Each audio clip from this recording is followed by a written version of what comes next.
Delimitation process வந்து நாட்டை வந்து வளப்படுத்தக்கூடிய எம்பிக்களை அதிகப்படுத்தக்கூடிய ஒரு மிகப்பெரிய திட்டம். இவங்க பிற்போக்குத்தனமா தான் இருப்பாங்கன்னு சொல்லி தொடர்ச்சியாக ஒரு வார காலமாக அவங்க தமிழ்நாட்டு மக்களையும் குறிப்பா தமிழர்களை வந்து அடித்து பேசிக் கொண்டு இருந்தார்கள். அது ஏன் சொன்னோம், எந்த அடிப்படையில் சொன்னோம், தரவுகளை கொண்டு சென்றோம். ஆனால் இறுதி வரை அந்த தொலைக்காட்சி ஊடகத்துல நம்மளை பேச விடாமல் டாபிக் நம்ம உள்ள வந்த உடனே நம்ம தரவுகளோட வந்திருக்கிறோம், உரிய ஆதாரம் கூட வந்திருக்கிறோம், இவங்க நம்ம கேட்கறதுக்கு பதில் சொல்லிடுவாங்கன்னு சொல்லி அப்படியே பிளேட்டை மாத்தி ஹிந்தி இம்போசிஷன், இவர்கள் வந்து இந்தி மொழிக்கு எதிரானவர்கள், இந்தியாவுக்கு எதிரானவர்கள், தமிழ்நாட்டுல ஹிந்தி பேச முடியாது, இந்தி வந்து தடை இருக்கிறது, அவங்க ரயில்வே ஸ்டேஷன்ல உள்ள ஹிந்தி லாங்குவேஜ்ல அழிக்கிறாங்க, இந்த மாதிரியான தான் ஸ்டாலின் வந்து வழிநடத்துறார் தமிழ்நாட்டை, இதுக்கு மற்ற கட்சிகள் எல்லாம் ஒத்துழைக்கிறது என்று அவன் என்ன செய்தாங்க, வாதம் வைத்துக் கொண்டே இருந்தாங்க. தொகுதி மறுவரையீடு அப்படிங்கிறது வந்து பண்ணப்பட வேண்டும் அப்படின்றது நம்மளுடைய அரசியலமைப்புல சொல்லப்பட்ட ஒரு விஷயம் தான், மக்கள் தொகை அடிப்படையில் அப்படின்ற போது கிட்டத்தட்ட அது வந்து முதல்ல ஒரு 25 வருஷத்துக்கு பண்ணக்கூடாது அப்படின்னு ஃபர்ஸ்ட் சொல்லியிருந்தாங்க. ஒன்றிய அரசுடைய திட்டத்தை செயல்படுத்தாமல் பொதுப்போக்காக தாந்தோண்டித்தனமா இருந்த உத்தரப்பிரதேச இந்த மாதிரி கவு பெல்ட் சொல்லக்கூடிய அந்த நார்த்தன் ஸ்டேட் வந்து அவங்க தவறி இருக்கிறாங்க. தமிழ்நாடு தான் ஜிடிபில நம்பர் 1, 2 இருக்கு. மகாராஷ்டிராவுக்கு பிறகு நாட்டுடைய வளர்ச்சியில ஜிடிபில பங்கு கொள்ளக்கூடிய பெரிய மாநிலம் நம்ம மாநிலம். நாம தான் டாப் 50 நாட்களுக்குள்ள நாங்கள் வந்து என்னது கருப்பு பணத்தை நான் மீட்டுக் கொண்டு வரவில்லை சொன்னா நான் உயிரோடு பெட்ரோலை ஊத்தி கொளுத்தி எரிங்கன்னாரு. நாங்க அங்க கவு பெல்ட் சொல்லக்கூடிய பசுமை பெல்ட்ல வந்து இந்தி பேசக்கூடிய மாநிலங்களை நாங்க என்ன செய்வோம், ஒரு 200-250 சீட்டை நாங்க கூட்டி விட்டுட்டு நாங்க தான் இனி காலங்காலத்துக்கு பிரதமர் நாட்காலில் உட்காருவோம் என்ற மறைமுக திட்டம். ஐ தமிழர்கள் அனைவருக்கும் அன்பு வணக்கம். இன்றைய சிறப்பு நேர்காணலில் நம்மோடு இணைந்திருக்கிறார் விசிகாவை சேர்ந்த திரு அஹமத் ஷாஹிப் அவர்கள். அவரிடம் தற்போது ஒரு தொகுதி மறுவரையீடு, நாடாளுமன்ற தொகுதி மறுவரையீடு தொடர்பான பல்வேறு விஷயங்கள் குறித்து பேச இருக்கிறோம். பேசலாம். வணக்கம் சார். வணக்கம் சார். உங்களுடைய ஒரு டிபேட் ஷோ நீங்க கலந்துகிட்ட ஆங்கில செய்தி அந்த சேனலுக்கு கொடுத்திருந்த ஒரு டிபேட் ஷோல தொகுதி மறுவரையீடு அப்படிங்கிற அந்த டாபிக்ல கூப்பிட்டு இந்த ஹிந்தி இம்போசிஷன் பத்தி எல்லாம் கேட்டிருந்தாங்க. அந்த வீடியோக்கள் கொஞ்சம் பார்க்க முடிஞ்சது. ஸோ நான் அங்கிருந்து ஆரம்பிக்கிறேன். அந்த என்ன நடந்தது அந்த ஷோல அப்படிங்கிறதுல இருந்து. ஆக்சுவலா கடந்த ஒரு வார காலமாகவே times now, republic TV, CNN news 18 போன்ற ஆங்கில ஊடகங்கள், குறிப்பாக தேசிய ஊடகங்கள் வந்து தமிழ்நாட்டு மக்களையும் குறிப்பா தமிழர்களை, தமிழ்நாடு அரசை, முதலமைச்சர் ஸ்டாலின் அவர்களை ஒரு பிரிவினைவாதி, தேசிய நீரோட்டத்தில் ஒரு இணைய மாட்டாங்க, இவங்க இந்தியை தான் வந்து அப்போஸ் பண்ணுவாங்க, டீலிமிட்டேஷன் ப்ராசஸ் வந்து நாட்டை வந்து வளப்படுத்தக்கூடிய எம்பிக்களை அதிகப்படுத்தக்கூடிய ஒரு மிகப்பெரிய திட்டம், இவங்க பிற்போக்குத்தனமா தான் இருப்பாங்கன்னு சொல்லி தொடர்ச்சியாக ஒரு வார காலமாக அவங்க தமிழ்நாட்டு மக்களையும் குறிப்பா தமிழர்களை வந்து அடித்து பேசிக் கொண்டு இருந்தார்கள். இது தமிழக ஊடகங்கள் பெரிய அளவுக்கு கவனம் செலுத்தாவிட்டாலும் தமிழ்நாட்டில் இருக்கக்கூடிய 8 கோடி தமிழர்களை வந்து பறந்திருந்து வாழ்ந்து கொண்டிருக்கிறோம். இப்போ மும்பை, கல்கத்தா, டெல்லி எல்லாம் பாத்தீங்கன்னா தமிழ்நாடு மக்கள் அதிகமாக இருக்கிறார்கள், வேலை நிமித்தமா இருக்கிறாங்க. சர்வதேச அளவுல வந்து அந்த தொலைக்காட்சி ஊடகங்கள், நான் சொன்ன அந்த தொலைக்காட்சிகள்லாம் வந்து செய்திகளை பரப்பி கொண்டிருந்தது. இந்த நிலையில் இந்தியா கூட்டணி கட்சியின் சார்பில் அதனுடைய ஸ்போக்ஸ் பர்சனை நாம் கூட்டு கேட்போம், இதனுடைய உங்க கருத்து என்னன்னு சொல்லி விடுதலை சிறுத்தைகள் கட்சியின் சார்பாக என்னையும் RJD, ராஷ்டிரிய ஜனதா தள், நம்ம லல்லு பிரசாத் யாதவ் கட்சியுடைய அவங்க ஸ்போக்ஸ் பர்சனும் நாங்க இந்தியா கூட்டணி சார்பா இருந்தோம். பிஜேபிக்கு சார்பாக வந்து அவங்க என்ன செஞ்சாங்க, அவங்களுடைய ஸ்போக்ஸ் பர்சன் இந்த மாதிரியான கோடி மீடியாக்கள் இருக்கக்கூடியவர்கள். எங்களுக்கு தரப்பட்ட தலைப்பு என்னன்னா டீலிமிட்டேஷன், அதாவது மறுவரையை நீங்க ஏன் எதுக்குறீங்க, தமிழ்நாடு அரசு குறிப்பா ஸ்டாலின் அவர்கள் சர்வ கட்சியும் அழைத்து இன்க்ளூடிங் அதிமுக எல்லாமே பாஜகவை தவிர ஒட்டுமொத்தமாக என்ன சொல்லிட்டாங்கன்னா தமிழ்நாடு வஞ்சிக்கப்படுகிறது, தமிழ்நாடு வந்து இந்த பாப்புலேஷன் சென்சஸ் அடிப்படையில் நீங்க வந்து தொகுதியை வந்து மறுவரை செய்தீங்கன்னு சொன்னா தமிழ்நாடு, கேரளா, ஆந்திரா, கர்நாடகா, தெலுங்கானா, சதர்ன் ஸ்டேட்லாம் வந்து பாதிக்கப்படும், உத்தரப்பிரதேஷ், மத்திய பிரதேஷ், பீகார் இவங்களுக்கெல்லாம் டபுள் ஆகுது, அதிகப்படியான தொகுதிகள் வருகிறது, அதனால இது வந்து டிஸ்கிரிமினேஷன் நம்ம சொன்னோம் இல்லையா. அது ஏன் சொன்னோம், எந்த அடிப்படையில் சொன்னோம், தரவுகளை கொண்டு சென்றோம். ஆனால் இறுதி வரை அந்த தொலைக்காட்சி ஊடகத்துல நம்மளை பேச விடாமல் டாபிக் நம்ம உள்ள வந்த உடனே நம்ம தரவுகளோட வந்திருக்கிறோம், உரிய ஆதாரம் கூட வந்திருக்கிறோம், இவங்க நம்ம கேட்கறதுக்கு பதில் சொல்லிடுவாங்கன்னு சொல்லி அப்படியே பிளேட்டை மாத்தி ஹிந்தி இம்போசிஷன், இவர்கள் வந்து இந்தி மொழிக்கு எதிரானவர்கள், இந்தியாவுக்கு எதிரானவர்கள், தமிழ்நாட்டுல ஹிந்தி பேச முடியாது, ஹிந்தி வந்து தடை இருக்கிறது, அவங்க ரயில்வே ஸ்டேஷன்ல உள்ள ஹிந்தி லாங்குவேஜ்ல அழிக்கிறாங்க, இந்த மாதிரியான தான் ஸ்டாலின் வந்து வழிநடத்துறார் தமிழ்நாட்டை, இதுக்கு மற்ற கட்சிகள் எல்லாம் ஒத்துழைக்கிறது என்று அவன் என்ன செய்தாங்க, வாதம் வைத்துக் கொண்டே இருந்தாங்க. அப்போ நாங்க சொன்னோம், சரி இந்த தலைப்புல பேசுவோம், எங்களை பேச விடுங்க, நாங்க ஹிந்தியை எதிர்க்கிறோமா இல்லையா.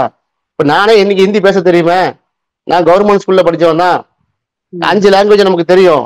இங்க யாரும் ஹிந்தியை எதிர்க்கவில்லை, இந்தியை திணிப்பை தான் எதிர்க்கிறோம் என்று மீண்டும் மீண்டும் சொல்கிறோம். பேச விடாமல் தடுத்து விட்டு ஷோவை முடிச்சுட்டு போனாங்க.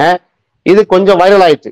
இப்ப அந்த டிவி தொலைக்காட்சியுடைய அந்த ஊடகத்திலே வந்து, ஏன் விசிகே உடைய ஸ்போக்ஸ் பர்சனை நீங்க பேச விடல, தமிழ்நாட்டை நீங்க குரல் சொல்றீங்க, தமிழ்நாட்டில வந்தது அவர் ஒரு ஆள் தான், ஏன் அவரை கருத்து சொல்ல விடவில்லை, அவர் டீலிமிட்டேஷன் அழைத்து விட்டு அவரை ஏன் நீங்க வந்து ஹிந்தி திணிப்பை பத்தி பேசுறீங்க, சரி அதுலயும் பேசுவாங்கிறார், நீங்க ஏன் வாய்ப்பு கொடுக்கவில்லைன்னு அங்க எழுதி செஞ்சாங்க, எழுத ஆரம்பித்து விட்டார்கள். பிறகு அந்த தொலைக்காட்சியுடைய நிறுவனம் தொடர்பு கொண்டு இந்த மாதிரி வந்ததுக்கு வந்து வருத்தம் தெரிவித்தார். நம்ம சொன்னோம், வருத்தம் தெரிவித்து வேலை இல்லை, எங்க மடியில கனம் இல்லை, நீங்க எங்க தமிழ்நாட்டை குறை சொல்றீங்க, இங்க ஆளுங்கட்சி ஆண்ட கட்சி எதிர்கட்சி இல்ல, ஒட்டுமொத்த தமிழர்கள் என்று சொன்னால் எல்லாத்தையும் தான் குறிக்கும்.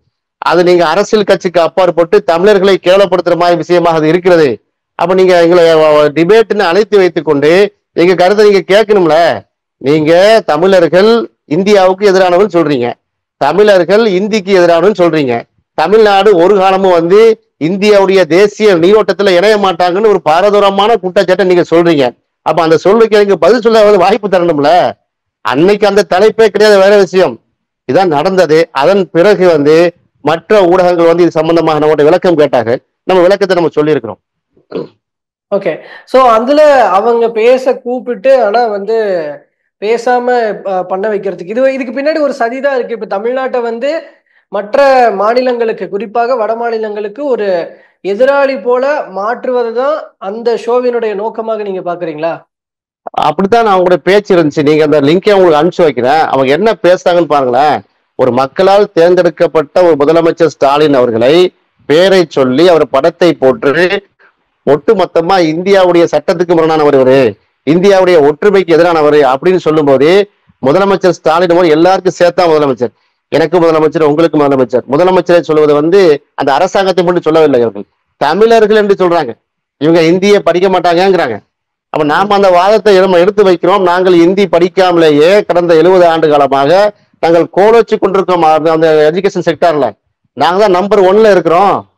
நீங்க வந்து சிலிக்கன் வேலியில பார்த்து அமெரிக்கால போயிருந்தீங்கன்னா அத்தனை ஐடி கம்பெனியுடைய சிஇஓ யாராக இருக்கிறார், யூஎஸ் யூகேல வந்து நாங்க தானே கோலோச்சு கொண்டிருக்கிறோம். டொனால்டு ட்ரம்ப் கையில விலங்கு போட்டு அனுப்பும் போது அதை ஒரு தமிழர் இல்லையே. அப்ப இந்த வாதங்களை நாங்க சொல்ல விடணும்ல. அப்ப பார்த்தா நாங்க இந்தி இம்போசிஷனுக்கு ஆள் இல்லை. இப்ப எனக்கு ஹிந்தி தெரியும், உங்களுக்கு ஹிந்தி தெரியும், பேச முடியாதா? என்ன சொல்கிறோம், ட்ரை லாங்குவேஜ் என்று நீங்கள் எப்படி நீங்க திணிக்கிறீங்க? இது 1956 டிசம்பர் 27ஆம் தேதி பேரறிஞர் அண்ணா அவர்களால் மொழியப்பட்டு ஜனவரி 23, 1957 இந்த லாங்குவேஜ் ஆக்ட்னு சொல்லி எனாக்ட் பண்ணிட்டாங்க. நம்ம சட்டசபையில வந்து எங்க முன்மொழி கொள்கை கிடையாது, இருமொழி கொள்கை தான் என்று எஸ்டாப்ளிஷ் ஆகிவிட்டது. இப்ப நாம என்ன சொல்றோம், உங்களுக்கு தமிழ்நாட்டுல மேல அவ்வளவு இம்போஸ் பண்றதுன்னா நீ முதல்ல குஜராத்தில போய் நீ என்ன செய்ய, குஜராத்தி மக்கள்கிட்ட வந்து மோடி ஹிந்தியில பேசுவாரா, அமித்ஷா ஹிந்தியில பேசுவாரா? அப்ப குஜராத்தி மக்கள் இந்தியை வந்து ஏத்துக்கிட்டாங்களா? அப்ப தமிழ்நாட்டை மட்டும் ஏன் வந்து இந்தியாவுக்கு எதிராக கட்டமைக்கிறீங்க? தமிழ்நாடு முதலமைச்சரை ஏன் மட்டும் இந்தியாவுக்கு எதிராக கட்டமைக்குதான் நமக்கு கேள்வியாக இருக்கிறது. அதுல அவங்க டாபிக் வச்சுட்டு ஆனா பேசாத அந்த டீலிமிட்டேஷன் பத்தி போவோம். இப்ப அதுல வந்து தொகுதி மறுவரையீடு அப்படிங்கிறது வந்து பண்ணப்பட வேண்டும் அப்படின்றது நம்மளுடைய அரசியலமைப்புல சொல்லப்படுற ஒரு விஷயம் தான், மக்கள் தொகை அடிப்படையில அப்படின்ற போது. ஆனா கிட்டத்தட்ட அது வந்து முதல்ல ஒரு 25 வருஷத்துக்கு பண்ணக்கூடாது அப்படின்னு ஃபர்ஸ்ட் சொல்லியிருந்தாங்க. பட் அதற்கப்புறமும் இப்போ இங்க இருக்கிற மாநிலங்கள் தங்களுக்கான உரிமைகள் பறிபோகும் அப்படின்ற அடிப்படையில எதிர்ப்பு தெரிவிச்சதன் அடிப்படையில இன்னொரு 25 வருஷம் நிறுத்தி வைக்கப்பட்டது. இப்போ 50 வருஷம் கழிச்சு திரும்பவும் அந்த பிரச்சனை ஆரம்பிக்குது. அடுத்த 2026 மக்கள் தொகை கணக்கெடுப்பு எடுக்கப்படலாம் அப்படின்னு ஒரு பக்கம் தகவல் இருக்கும் பொழுது, அதன் அடிப்படையில இந்த நடவடிக்கைகள் மேற்கொள்ளப்படலாம் அப்படின்ற போது இதுல என்ன சிக்கல் இருக்கிறது, அந்த சிக்கலுக்கான முக்கிய காரணம் என்ன, எந்த வழியில அவங்க பண்றதுனால இந்த சிக்கல் ஏற்பட போகுது, மக்கள் தொகை அடிப்படையிலா இல்ல தொகுதியின் அடிப்படையிலா அப்படிங்கறதுல ஒரு குழப்பம் இருக்குன்னு சொல்றாங்க. அதுல உங்களோட பார்வை?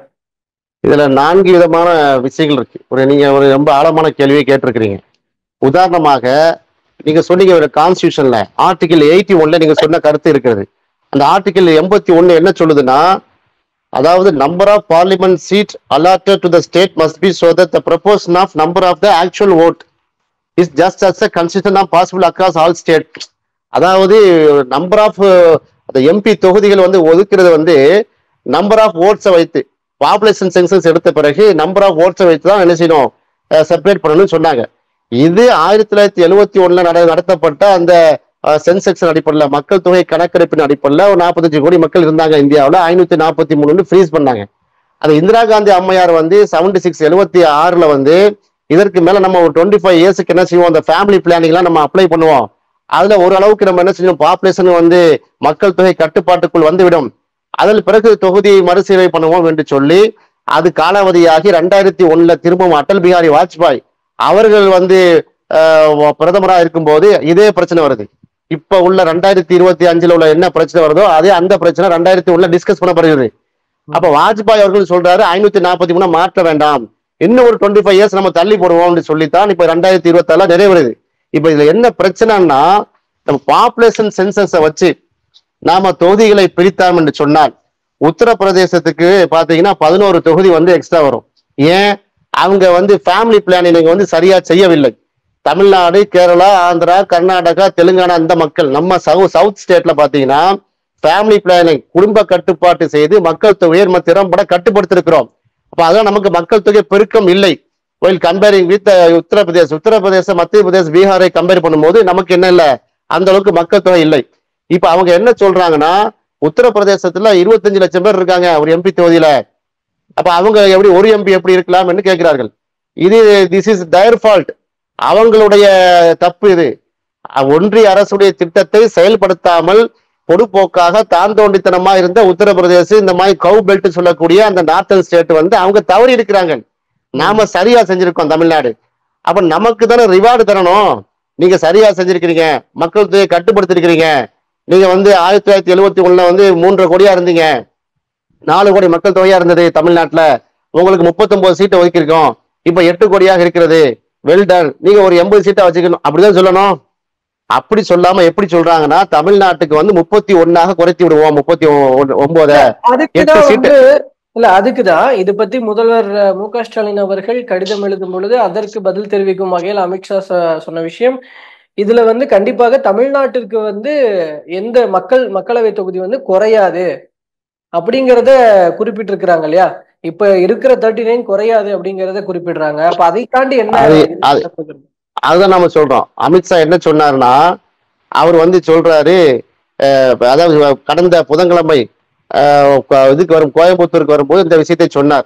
2 விஷயம் சொன்னார். ஒன்னு, southern state would not lose even a single seat after delimitation. மறுவரைக்கு பிறகு தென்னிந்திய மாநிலங்கள், குறிப்பா தமிழ்நாடு, கேரளாலாம் வந்து ஒரு சீட்டு கூட குறையாது சொல்லிவிட்டு, also this is the promise given by prime minister Modi என்று சொன்னார். இப்ப இதை நம்ம கவனிக்கணும். ஒண்ணு, அமித்ஷாக்கு டீலிமிட்டேஷனை பத்தி தகவல் இல்லையா, அல்லது வேண்டுமென்றே திட்டமிட்டு போய் சொல்றாரா, இதை நம்ம கேட்கிறோம். ஏன், பாப்புலேஷன் சென்சஸ் அடிப்படையில், நீங்கள் மக்கள் தொகை அடிப்படையில நீங்க தொகுதியை வந்து மறுவரை பண்ண அந்த இருக்கு அவங்க டேட்டா, நீங்க வேணா அதை போட்டு காமிங்க. எப்படி வரும்னா, உத்தரப்பிரதேசத்துக்கு 80 91 மாறிவிடும், 11 சீட்டு வந்து அதிகமாயிரும். பீகாருக்கு 40 50 சீட்டு ஆயிரும், 10 சீட்டு எக்ஸ்ட்ரா ஆயிரும். ராஜஸ்தானுக்கு 25 31 ஆயிரும், 6 சீட்டு கூட போயிடும். இப்படி பாத்தீங்கன்னா நார்த் ஸ்டேட் ஃபுல்லா கூட்டி ஆக வேண்டும், அதிகரித்து ஆகணும். ஏன், எல்லாத்துக்கும் பாப்புலேஷன் சென்சஸ் அடிப்படையில், மக்கள் தொகை கணக்கெடுப்பு அடிப்படையில் பண்ணீங்கன்னா. அதே மாதிரி ஆந்திர பிரதேஷ், தெலுங்கானா 42 சீட்ல 34 ஆகிவிடும், குறைஞ்சிடும், 8 குறைஞ்சிடும். கேரளா வந்து 20 12 ஆயிரும், 8 குறைஞ்சிவிடும். இது அமித்ஷாக்கு தெரியவில்லை. இல்ல ஒரு சீட்டு வந்து உங்க தமிழ்நாட்டுக்கு குறையாது என்று சொன்னால் புரோ ரேட்டா, அதான் வந்து சொன்னா அந்த புரோ ரேட்டா என்னது சொல்லணுமா இல்லையா? அப்ப எங்க கட்சிகளை எல்லாம் கூப்பிட்டு, சர்வ கட்சிகளை கூப்பிட்டு அழைத்து, நாங்கள் வந்து பாப்புலேஷன் சென்சஸ் அடிப்படையில நீங்க என்ன சில பண்ணல, வேற ஏதாவது திட்டங்கள் வைத்திருக்கோம்னு சொல்லி ஒப்புதல் வாங்கணுமா இல்லையா? ஒப்புதல் வாங்கலையா? அப்ப நாங்க ஒரு டிமாண்டை வைக்கிறோம். இப்ப இது வரைக்கும் பாத்தீங்கன்னா தமிழ்நாடு தான் ஜிடிபியில நம்பர் 1 2 இருக்குது. மகாராஷ்டிராவுக்கு பிறகு நாட்டுடைய வளர்ச்சியில ஜிடிபியில பங்கு கொள்ளக்கூடிய பெரிய மாநிலம் நம்ம மாநிலம். நாம தான் டாப் டாக்ஸ் பேயர், நாட்டுக்கு வழி செலுத்தக்கூடிய மாநிலங்கள நம்பர் 1 நம்பர் 2 நாம இருக்கிறோம். இந்த அடிப்படையில் எங்களுக்கு ரிவார்டு தாங்களா பார்ப்போம். 39 தொகுதியை வந்து 68 மாத்துக்கலாம் பார்ப்போம். அப்ப இப்படி ஒவ்வொரு மாநிலங்களும் வந்து புரோரேட்டா அடிப்படையில வந்தாங்கன்னா அது தாக்கு பிடிக்குமா? அப்போ அதனாலதான் சொல்றோம், மோடி வந்து உங்களுக்கு என்ன செஞ்சிருக்காரு, வாக்குறுதி தந்திருக்காருன்னா மோடியா வந்து பண்ண போறாரு. மோடி இன்னைக்கு இருப்பார், நாளைக்கு வேற பிரதமர் வருவாங்க. அமித்ஷா அவர்கள் சொல்ற அந்த விகிதாச்சார அடிப்படையில் தான் இது வந்து மேற்கொள்ளப்படும் அப்படின்றாரு. அப்ப அந்த விகிதாச்சாரம் அப்படிங்கிறதுல இருக்கிற குழப்பம் என்ன உங்களுக்கு? இப்ப விகிதாச்சாரம் அப்படின்னு சொல்றதோட அர்த்தம் என்ன? விகிதாச்சாரம் சொல்லுது. அதான் நான் கேட்கிறோம். இப்ப விகிதாச்சாரம்னு சொன்னால் ஒரு எம்பி தொகுதிக்கு, ஒரு மெம்பர் ஆஃப் பார்லிமெண்ட் நாடாளுமன்ற தொகுதிக்கு 11 லட்சம் என்று பிக்ஸ் பண்ணாங்க. அப்போ இப்போ அதே 11 லட்சம் நீங்க பிக்ஸ் பண்ண போறீங்களா, 20 லட்சமா பிக்ஸ் பண்ண போறீங்களா? இப்ப வந்து ஒரு 11 லட்சம் தான் வந்து மக்கள் தொகை கொண்டுதான் நாடாளுமன்ற தொகுதி என்று சொன்னால், நீங்க தமிழ்நாட்டுக்கு எவ்வளவு தரணும்? 8.5 கோடி இருக்கணுமா? 8 கோடி வச்சுக்கிறீங்க, குறைஞ்சது 80 வந்துடும். ஒரு 75ஆவது வரும்னு வைங்களேன். அதுக்கு என்ன உத்தரவாதம்? சரி, இதே 11 லட்சத்தை நீங்க எப்படி உத்தரப்பிரதேசத்துக்கு நீங்க பிக்ஸ் பண்ணுவீங்க? பிக்ஸ் பண்ண கூடாது. ஏன்? அவங்க ஃபேமிலி பிளானிங்ல வந்து அவங்க வந்து என்ன செஞ்சிருக்காங்க, தப்பு செஞ்சிருக்காங்க. அவங்களுக்கு நீங்க 20 லட்சமா பிக்ஸ் பண்ணுங்க, எங்களுக்கு 10 லட்சமா பிக்ஸ் பண்ணும். அதான் வந்து கரெக்டா அந்த டிஸ்பேண்டில் பண்ணாம இருக்கும். இல்ல இப்படி பண்ண முடியாதுன்னா இன்னும் ஒரு 25 இயர்ஸ்க்கு என்ன செய்யுங்க, வாஜ்பாயை பின்பற்றி, அவரு பாஜகவுடைய மூத்த தலைவரை பின்பற்றி ஒரு 25 இயர்ஸ் தள்ளி போடுங்க. இது மட்டும் இல்ல, பாப்புலேஷன்ல மட்டும் பிரச்சனை வராது. இப்ப எஸ்சி எஸ்டி வார்டு ரிசர்வ் தொகுதி என்ன செய்ய போறீங்க? அதே மாதிரி பெண்களுக்கான ரிசர்வ் தொகுதிக்கு எப்படி பண்ணுவாங்க அவங்க? அப்ப இதையெல்லாம் எந்த எதிர்கட்சியில எந்த டிஸ்கஷனும் இல்லாமல் யாருடைய பரிந்துரையின் அடிப்படையில இவங்க வந்து செய்யறாங்க. மோடி வந்து சொல்லிவிட்டாரு. மோடி சொன்னா எங்களுக்கு என்ன வந்துங்கிறேன், மோடியா டீலிமிட்டேஷன் பண்ண போறாரு? டீலிமிட்டேஷன் பண்றது எலெக்ஷன் கமிஷனு. மோடி ஏற்கனவே பல வாக்குறுதி தந்திருக்கிறாரு. Burn me alive if I fail to bring back black money within 50 days of period சொன்னாரா இல்லையா? 50 நாட்களுக்குள்ள நாங்கள் வந்து என்னது கருப்பு பணத்தை நான் மீட்டுக்கொண்டு வரவில்லை சொன்னா நான் உயிரோடு பெட்ரோலை ஊத்தி கொளுத்தி எரிங்கன்னாரு. இப்படி எல்லாம் வாக்குறுதி தந்தவர் தான் பிரதமர் மோடி. அப்ப அந்த பிரதமர் மோடியுடைய வாக்குறுதி எங்களுக்கு மேட்டர் இல்ல. கான்ஸ்டிடியூஷன் அடிப்படையில நீங்க வந்து அதை தெளிவா சொல்லு, சட்டத்தை ஏற்றதாக இருந்தால் இல்ல. அதே நேரத்துல இப்ப கான்ஸ்டிடியூஷனல் அடிப்படையிலன்னு வரும்போது கூட நீங்க நம்ம முதல்ல பேச ஆரம்பிச்சோம் இல்லைங்களா, அதன் மக்கள் தொகை அடிப்படையில இங்க ஒவ்வொரு 10 ஆண்டுகளுக்கும் அத மக்கள் தொகை கணக்கு எடுக்கப்படும் பொழுதும் இங்க தொகுதி மறுவரையீடு பண்ணணுங்கிறதும் ஒரு கான்ஸ்டிடியூஷனல் ஃபேக்ட் தானே, ஒரு லா தானே. சோ அதன் அடிப்படையில பார்க்கும்போது இங்க பண்ண வேண்டியதும் தேவை இருக்குல்ல. கண்டிப்பா பண்ணணும். எப்படி பண்றோம்? நம்ம வந்து பண்ணக்கூடாது என்று சொல்லவில்லை. இந்தியா கூட்டணியும் நம்முடைய முதலமைச்சர் அவர்களும் நம்ம சர்வ கட்சி கூட்டத்தை என்ன பண்ணாங்க, என்ன தீர்மானம் போட்டு நம்ம அனுப்பியிருக்கோம்னா, இந்த பாருங்க, விசிக party and all other parties including India bloc in Tamil Nadu asking fair approach in delimitation process. நீங்க வந்து நியாயமான நீதமான முறையில மறுவரை பண்ணுங்கள். as because ஏனென்று சொன்னால், if delimitation process done as per population census, we Tamil Nadu definitely lose around 8 seats. நீங்கள் மக்கள் தொகை கணக்கெடுப்பின் அடிப்படையில் மட்டும் நீங்க பண்ணீங்கன்னா தமிழ்நாடு 8 சீட்டு குறையும். இதுக்கு என்ன பதில்? இதுக்கு பதில் என்ன தெரியுமா? பிரதமர் மோடி வாக்கு தர்றாரு, 1 சீட்டு கூட குறையாது. எப்படி குறையாதுன்னு சொல்லுங்க? பாப்புலேஷன் அடிப்படையில குறையாது, மத்தவங்களுக்கு கூடுது. அப்ப அது என்ன? மத்தவங்களுக்கு கூடும் போது எங்களுக்கும் கூட்டணுமா இல்லையா? எங்களுக்கு அதிகமாக கூட்டணுமா இல்லையா? ஏன்னா நாங்க ஃபேமிலி பிளானிங் சரியா இருந்திருக்கிறோமே. இதைத்தான் நம்ம சொல்றோம். நாங்கள் எதிர்க்கவில்லை, நீங்க தாராளமா கூட்டுங்க. இப்ப நான் கேட்கிறேன், இவ்வளவு சொல்றாங்கல்ல, அஸ்ஸாம்ல லேட்டஸ்டா பண்ணது டீலிமிட்டேஷன் கிட்டத்தட்ட 22 தொகுதியில இருந்து குறைச்சிருக்கிறாங்க. அங்க அசம்பிளி தொகுதி, அங்க இஸ்லாமியர்கள் பெரும்பான்மையாக வாழக்கூடிய தொகுதிகளில முஸ்லிம்கள் வேட்பாளராக நிக்க கூடாது, அவங்க வெற்றி பெறக்கூடாது, சிறுபான்மை சமூகம் வெற்றி பெறக்கூடாது என்பதை திட்டமிட்டு அவங்க டீலிமிட்டேஷன் பண்ணி பவுண்டரியை வந்து பிக்ஸ் பண்ணிருக்கிறாங்களே. இது ஒரு பேசு பொருளாச்சு. அதுக்கு என்ன பதில் சொன்னாங்களா? அப்ப நீங்க எந்த லட்சணத்துல நீங்க டீலிமிட்டேஷன் பண்ணுவீங்க எங்களுக்கு தெரியாதா? நாடு ஃபுல்லா எந்த லட்சணத்துல டீலிமிட்டேஷன் பண்ணுவீங்க? ஏற்கனவே வந்து மதுரையை தமிழ்நாட்டை அயோத்தியா மாத்துவேன்னு ஒரு முடிவுல இருக்கிறாங்க. அதான் சொல்றாரு. அப்ப உங்களை நம்பி நாங்க டீலிமிட்டேஷன் நாங்க வந்து சரி கரெக்டா செய்வாரு மோடி அமித்ஷா செய்வாங்கன்னு விட்டோம்னா எந்த லட்சம் அயோத்தி மாதிரி தான் இருக்கும். ஒவ்வொரு தொகுதியும் அயோத்தி மாதிரி தான் என்ன செய்யும், அவங்க டீலிமிட்டேஷன் பண்ணி வைப்பாங்க. அதனால எப்படி பண்ண போறீங்க, எப்படி செய்ய போறீங்க என்பதை சொல்லித்தாங்க, முதல்ல எங்களுக்கு சொல்லுங்க. அதான ஜனநாயகம், அதுதான் நமக்கு வருகிறோம். இல்ல, ஆனா அத்தகைய ஒரு விளக்கம் கொடுக்கிற நிகழ்வு அப்படிங்கிறது நடக்கும்னு நினைக்கிறீங்களா? இந்த மக்கள் தொகை கணக்கெடுப்பு இல்ல இதற்கான ஒரு அதிகாரப்பூர்வ அறிவிப்பு வர்றதுக்கு முன்னாடி பாஜக தரப்புல இருந்து மத்திய அரசு தரப்புல இருந்து இது இப்படிதான், இதனுடைய இந்த விகிதாச்சார அடிப்படையில் அப்படிங்கிறதுக்கான அர்த்தம் இதுதான் அப்படிங்கிற விளக்கம் கொடுப்பாங்கன்னு நினைக்கிறீங்களா? இல்ல கொடுக்கப்படுவதற்கான அழுத்தம் எந்த அளவுக்கு இருக்கும்? கொடுத்து ஆக வேண்டும்.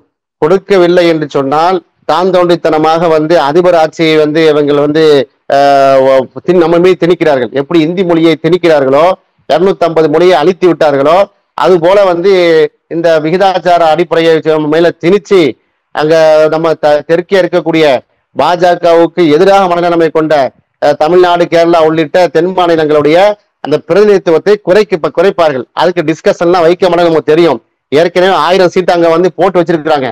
புதிய சென்ட்ரல் விஸ்டால வந்து 1000 எம்பிக்கள் உட்கார்ற மாதிரி அமர்வதற்கு ஏதுவான இருக்கை போட்டது பிரதமர் மோடி வந்து ரஷ்யா, ஜெர்மன் போன்ற நாடுகள்ல சுற்றுப்பயணம் செய்து அங்க அதிபர் ஆட்சி நடந்துகிட்டு இருக்குங்களா, அது தன்னை அதிபராக வந்து நினைத்து கொண்டு அந்த அமைக்கப்பட்ட இருக்கை தான் வந்து நான் கருதுகிறேன்.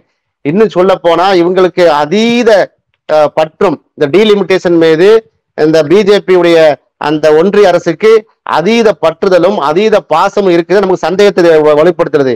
நீங்க என்னதான் கத்திட்டீங்க, நாங்க அங்க கவு பெல்ட் சொல்லக்கூடிய பசுமை பெல்ட்ல வந்து இந்தி பேசக்கூடிய மாநிலங்களை நாங்க என்ன செய்வோம், ஒரு 200-250 சீட்டை நாங்க கூட்டி விட்டுட்டு நாங்க தான் இனி காலங்காலத்துக்கு பிரதமர் நாட்காலில் உட்காருவோம் என்ற மறைமுக திட்டம் இருப்பதை நான் உணர்கிறோம். நான் மட்டும் இல்ல, ஒட்டுமொத்தமா தமிழ்நாடு மக்களும் சவுத் ஸ்டேட் சித்தராமையா அழகா சொல்லியிருக்காரு. கர்நாடகால முதலமைச்சர் சித்தராமையா இதை கிளிகளையும் கிழிச்சிருக்காரு. ஸ்டாலினுடைய கருத்தை அப்படியே உள்வாங்கி வழிமொழிந்திருக்கிறாரு. அப்ப இதையெல்லாம் எரிச்சல் பட்டு தான் நம்மள திட்டுறாங்க. ஆகா, இவங்க வந்து அங்க நார்த்ல எந்த பிரச்சனையும் இல்லை. அவங்க வந்து எதை சொன்னாலும் இந்த அளவுக்கு ஆழமா சிந்திக்கக்கூடிய ஆட்கள் இருந்தாலும் கூட அவங்க பேச முடியாது. ஏன், புல்டோசர் ஆட்சி நடந்து கொண்டிருக்கிறது. ஓரளவு டெமோக்ரஸி வந்து உயிரோடு வாழக்கூடிய தென் இந்தியாவில, குறிப்பா தமிழகத்துல இந்த குரல் வந்து வலுத்து வருவதால அதை முதலமைச்சராக இருக்கக்கூடிய ஸ்டாலின் அவர்களே முன்னிலைப்படுத்தி கொண்டு வருவதனால முழுமையா அட்டாக் பண்றாங்க. நிச்சயமா நம்மகிட்ட கேட்க மாட்டாங்க. அவங்க வந்து பார்லிமெண்ட்டுக்கு ஜாயின்ட் கமிட்டிக்கு தான் வரும். அதுல நம்ம டிஸ்கஷன் ஆகும். பார்லிமெண்ட் நாடாளுமன்ற அமளி துமளியாக ஆகும். இதை நம்ம மீது திணித்தாள்னு சொன்னால் ஒட்டுமொத்தமா இந்தியா வந்து மிகப்பெரிய கொந்தளிப்புக்கு உள்ளாகும். அதைத்தான் அந்த பிஜேபி அரசாங்கம் விரும்புதோ என்னமோ தெரியவில்லை. இப்போ இந்த டீலிமிட்டேஷன் அப்படிங்கிறது எந்த மாநிலத்துக்கும் வந்து பிரச்சனை வராத வகையில், குறிப்பாக தென்னிந்திய மாநிலங்களுக்கு அதனுடைய உரிமைகள் பறிபோகிற வகையில் இல்லாதவாறு இந்த விஷயத்தை செஞ்சு முடிக்கிறதுக்கு நீங்க பண்ற எல்லா முயற்சிகளும் எந்த அளவுக்கு கை கொடுக்கும்னு நம்புறீங்க? ஏன்னா பாஜக தங்களுடைய நோக்கங்கள் இதெல்லாம் எங்களுடைய நோக்கங்கள்னு என்ன வகுத்து வச்சிருக்கிறாங்களோ அதை படிப்படியா செயல்படுத்திட்டு வராங்க. இப்ப காஷ்மீர் விவகாரத்துல இருந்து, ராமர் கோயில்ல இருந்து இப்படி அடுத்தடுத்து நிறைவேற்றிக்கிட்டே வரும்போது இதையும் நிறைவேற்றுவாங்க அப்படின்னு தான் இப்ப எதிர்பார்க்கப்படுது இல்லையா? அதுல நம்மளுக்கான உரிமைகளை விட்டு கொடுக்காத வகையில் இந்த விஷயத்தை சாத்தியப்படுத்துறது, தொகுதி மறுவரையிட்ட சாத்தியப்படுத்துறது அப்படிங்கிறதுல எந்த அளவுக்கு நம்பிக்கை இருக்கிறது, பாசிபிலிட்டிஸ் இருக்குன்னு நினைக்கிறேன்? அதாவது நம்ம உறுதியா நம்புறோம், மக்கள் மன்றம் தான் இறுதி தீர்ப்பு எழுதக்கூடிய மன்றமா இருக்கிறது. நாடாளுமன்றத்துல இது தீர்வு எட்டப்படவில்லை சொன்னால் மக்கள் மன்றம் தான். ஒரு காலத்துல வந்து பாத்தீங்கன்னா மொழிப்போர் தியாகிகள் நம்ம படித்திருக்கிறோம். அந்த 50-60கள்ல தமிழ்நாட்டை நீ பிரிச்சு தாப்பா கேட்கக்கூடிய அளவுக்கு குரல் வந்துச்சா இல்லையா? காரணம், எங்க மொழியிலையும் எங்க தமிழ்நாட்டையும் தொடர்ச்சியா நீ வஞ்சிக்கிறான்னு சொன்னா, நாங்க வந்து இந்தியா என்பது யுனைடெட் ஸ்டேட்ஸ் ஆஃப் இந்தியா தான். மாநிலங்களின் கூட்டு தொகுப்பு தான் India. Directive principles of state policy தான். ஃபெடரலிசம் தான் வந்து நம்முடைய கான்ஸ்டியூஷன் சொல்கிறது. அப்ப கூட்டாட்சி தத்துவத்தை காலில் போட்டு மிதித்து விட்டு தமிழ்நாட்டு மக்களையும் தமிழ்நாட்டையும் வந்து தொடர்ச்சியா வந்தித்து கொண்டு எங்கள் மீது இந்தியை திணித்து இது போன்ற வரையறை மூலமா நம்ம வந்திக்குன்னு சொன்னா, அந்த 50-60கள்ல வந்து அந்த மொழிப்போர் தியாகிகள் வந்து சில கோஷங்களை வைத்தார்களே, திராவிட நாடு எங்களுக்கு தனியா வேணும், வாய்ப்பு இருக்கு, நான் சொல்லவில்லை. இப்போ தமிழ்நாடு, கேரளா, கர்நாடகா, ஆந்திரா, தெலுங்கானா இவங்களுடைய சீஃப் மினிஸ்டர் இந்த மக்கள்லாம் கொந்தளிக்கும் போது என்ன ஆகும்? இந்தியாவை பிரித்து தாருங்கள் என்ற ஒரு கோஷம் வந்தா எப்படி இருக்கும்? இந்தியா வந்து உருப்படுமா? நம்ம நாட்டுடைய ஒற்றுமை வந்து எவ்வளவு சீர்குலையும். அப்ப இதையெல்லாம் வந்து அவர் கவனத்தில் எடுக்க வேண்டும். அப்ப அப்படிப்பட்ட குரல்கள் ஒலித்து விடக் கூடாது. அந்த அளவுக்கு ஒரு கொந்தளிப்பை ஏற்படுத்தும் என்று நான் நினைக்கிறேன். அதனால இதுல வாஜ்பாயை பின்பற்றி அவர்கள் இன்னொரு 25 இயர்ஸுக்கு தள்ளி போட்டா அவங்க வந்து ஆட்சியில எந்த பிரச்சனையும் வராது, நாட்டிலேயே எந்த சட்ட ஒழுங்கு சீர்கிடாது. இல்ல நாங்க வந்து பவர்ஃபுல்லா இருக்கிறோம், நாங்க வந்து ஆட்சியில நாங்க இருக்கிறோம், நாங்க அமல்படுத்திய தீர்வோம், திரும்பவும் 25 இயர்ஸ்க்கு நீட்டிப்பு பண்ணணும் அப்படிங்கிறது தான் உங்களுடைய குறிக்கோளா இருக்க போகுதா? இல்ல இப்போ எல்லாருக்கும் உரிமை, சம அளவு உரிமை கிடைக்கிற மாதிரி இந்த ப்ராசஸ் பண்ணி முடிங்க அப்படிங்கிறது கோரிக்கையா இருக்க போதா உங்களுடைய கோலா இருக்க போதா? அதாவது something is better than nothing தான். ரொம்ப அடிமட்ட மோசமா போய் 800 சீட்டாக மாற்றி தமிழ்நாட்டுக்கு ஒண்ணுமே இல்லாம ஆகி அங்க கவு பெல்ட்ல வந்து ஒரு 300-400 சீட்டை ஒதுக்குறதை விட அதுக்கு இப்ப இப்படி தொடர்ந்துட்டு போறது 543 இருந்துட்டு போறதுங்கிறத நம்ம நினைக்கிறோம். ஆனால் நம்முடைய முதல் கோரிக்கை தாராளமா செய்யுங்க, சீட்டை வந்து கூட்டுங்க, அதை வந்து மறுபரிசீலனை செய்யுங்க. ஆனா ஃபேர் அப்ரோச்சா இருக்கணும். யாரையும் வந்து பாதிக்கப்படாத அளவுக்கு நீதமான முறையில் இருக்க வேண்டும், சட்டப்படி இருக்கணும், கான்ஸ்டியூஷன் சொல்லக்கூடிய வரம்பு அடிப்படையில் இருக்கணும். அனைத்து கட்சிகளுடைய தலைவர்களையும் இதை வந்து என்ன செய்யணும், உள்வாங்க வேண்டும். துறை சார்ந்த டீலிமிட்டேஷன் கமிஷன்ல இருக்கக்கூடிய அதிகாரிகள், இதுல அனுபவசாலிகள் அறிவுப்படுத்தக்கூடிய கருத்துக்களை ஏற்க வேண்டும். இதான் நம்முடைய கோரிக்கையா இருக்கு. வேணாம் பொத்தாபுரமா வேணாம், இன்னும் 25 தள்ளி போட்டு நம்ம சொல்ல வரல. இதையெல்லாம் செய்யாமல் நாங்கள் தாந்தோண்டித்தனமா செய்யணும் வரும்போது குறைஞ்சபட்சம் இருக்கிறதே ஸ்டேட்டஸ்கோ போவோம், அதெல்லாம் சொல்ல வேண்டியிருக்கிறது. இதான் நம்முடைய கருத்தா இருக்கு. ஓகே, ஸோ பொறுத்திருந்து பார்க்கலாம் சார். தொகுதி மறுவரையில் அடுத்தடுத்து என்ன மாதிரியான நகர்வுகள் இருக்க போகுது, குறிப்பாக பாஜக என்ன மாதிரியான விளக்கங்களை முதல்ல கொடுக்க போறாங்க அப்படிங்கிறத பொறுத்திருந்து பார்க்கலாம். அப்படி நடக்கும்போது அதை தொடர்ந்து பேசலாம். தற்போது வரைக்கும் பல்வேறு தகவல்களையும் கருத்துக்களையும் பகிர்ந்து கொண்டமைக்கு நன்றி. நன்றி.